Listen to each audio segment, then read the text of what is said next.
everyone! So I am here with the update video that I promised you guys last time. Might be a long video, it might be a short one, I'm not exactly sure. I mean, we're in here for the long haul, so get comfortable. So the first thing that I want to address here is the computer problem that I mentioned last time, and that has to do with me having computer problems basically since the time that I came here. And actually even before that, it actually stems all the way back to Thailand. Basically since the time that I was in Thailand, I started having memory issues on my Mac. And for a while, I just thought that it was a great idea just to, have an external hard drive and just put all of my really important stuff on there. And that worked for a very long time until I came back, and everyone who's been here for a long time knows that my external hard drive broke and I wasn't able to recover a lot of the footage that I wanted to put out from Thailand. So a lot of that is still missing. However, I didn't really have any really major problems with my computer until I came to Japan.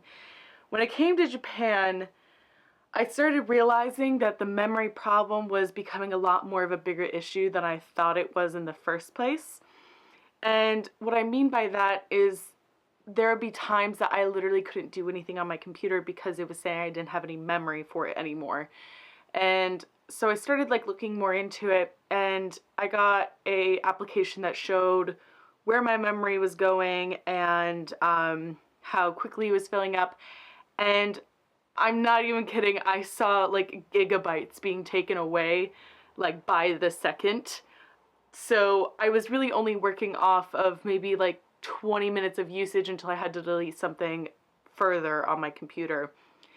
So after a while I didn't really have anything else to delete, so I just kind of stopped using my computer for a while. And along with that, didn't have any time to edit videos, obviously. So for a while, I just decided that I was going to try to get in contact with Mac back in the United States to try to get this fixed. Maybe I could mail it to them or something. And I went through a bunch of different people, and basically I'm one of the only people that this has happened to where it's been reported. But my hard drive had a problem where it was eating up the memory inside of itself, so it was basically self-destructing, is at least what they kind of made it sound like. So long story short, I got one of my Japanese friends to go help me at the Mac store, and I gave them my Mac and I got it fixed for free because I had Apple Care. Thank God, because that would have been a $400 new hard drive, and I don't have that kind of money, so that's great that it worked out that way. However, I had to wait maybe another half a month for that to get fixed. And then that was about middle of January. Quick drink break. So in the middle of January, I got my Mac back, and I automatically put out a vlog that had to do with my time collectively of 2015 in Japan, because I'd still been using my camera to vlog a lot of stuff. I just hadn't been able to put it out. And I made the mistake of thinking taking a Japanese song would not be a problem with the copyright. Boy, was I wrong. So I knew that Japan had really strict copyright laws, but I didn't really realize that that was going to become such a big issue as it did. So basically they took down the audio on my video, and I was like, okay, well, maybe I can put a claim in saying it's not for copyright reasons because I cut off an entire minute at the end. It's obviously not meant for downloading reasons, it's just meant to accompany the video. So I tried to file a disclaimer saying that I'm not using it for copyright reasons. And it worked for a while, for maybe a month. I was able to keep that up, and then all of a sudden I got a notification saying that my YouTube account had a strike on it, which basically means that I can no longer do a lot of the things that I originally was able to. I can't monetize videos, which means that even if I did make money on any of my videos, which I don't, I can't make any money on my videos. Also, that I'm not allowed to use custom thumbnails anymore, and also if I get 2 more strikes on my YouTube account, it's going to be permanently deleted. Yeah, I guess what happened after that is I just got kind of upset about the whole thing, because I felt like I wasn't trying to be taking that song like in a kind of malicious manner, and it felt like a very extreme reaction to me using that song. So for a while I just was like, I just am like kind of angry and I don't really want to deal with it right now. And that kind of just went on and on to the time that my mom and sister came, which means that ended up kind of like turning into a 2-3 month thing where I didn't have that video out, so it made it look like I had been inactive on my channel for like 7 months essentially. So yeah, that's the long story of everything. Other than that, I have just recently started up my 2nd semester at Sophia University in Tokyo. I have been in classes for maybe 3 weeks now. The Japanese semesters are very different from the American semesters. I think right now most of my friends are getting out of school or already have been out of school for like a week or 2 now. So I'm going to be finishing school for this semester in late July / early August, which means I'm gonna be basically leaving Japan a week after I finish my final exams, which kind of sucks, but you have to do what you have to do, I guess. So yeah, this semester I am taking Japanese.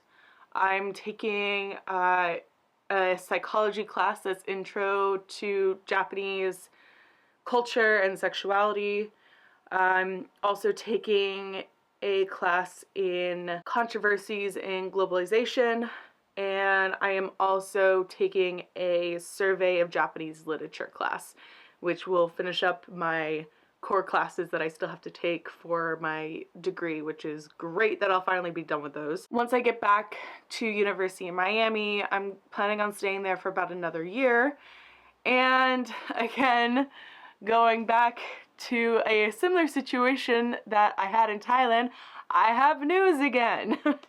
I am officially planning on going to study abroad in Korea for a year, 2 years from now. So same situation as last time, where I stay in Miami for 1 year and then I go abroad for a semester to a year. I'm not exactly positive how long I can stretch out my time there since I already have done a year here. It's kind of hard and uncommon for there to be a person who does study abroad twice, especially if it's for a year's time or longer. Like, at that point I will have done. So yeah, when I go to Korea, I'm planning on staying with Allison and Maria in an apartment in Seoul. So hopefully we'll be going to Yonsei University. Don't hate me if I say that weird, but yeah. So yeah, I'm just really excited. I think after I visited Korea, I really got excited about the idea of going to Korea, and it's definitely set my mind in motion on trying to actively be there and try to possibly learn the language and the culture and just get to be in a different Asian country again. So at this point in my academic career, usually a lot of people know exactly what they want to do with the studies that they're doing as a career potentially. And as of this point, things are not 100% set in stone for me yet because of the fact that my mind keeps changing from the places that I've lived and the experiences that I've had. Okay, so my battery just died and I had to change it out for a new one, so hopefully I am in approximately the same spot, but if not, oh well. I'm eventually really wanting to go into being a foreign service officer for the American government, which basically the path that I'm looking at is talking. Well, actually, I'll just bring it up on the website real quick. Hold on. So the one that I'm wanting to do is called the Public Diplomacy Officer, and what it says on their website is a public diplomacy officer engages, informs, and influences opinions of leaders, local non-government groups, and next generation of leaders, academics, think tanks, government officials, and the full range of civil society in order to promote mutual understanding and support for U.S. policy goals. So yeah. That's what I'm hoping to do. Basically, with the Foreign Service Officer program, you get to go to basically a new country every 3 years, and you also have at your disposal one of the best language learning programs in the United States at your disposal because of the fact that they want you to be able to speak the language really quickly. So yeah, I think that's it. I think I covered like everything. I don't know how long this video was, but hopefully it wasn't too boring. I have a video actually already edited that has to do with my time in Kyoto that I had when my mom came here to visit, that we went down there for I think about 5 days in total. I absolutely loved it down there. It was so much fun. I would definitely want to go back again, and I'm hoping to at some point. So yeah, look forward to that video. Hope I didn't bore you guys too much. So yeah, I guess I will see you in the next video. Bye.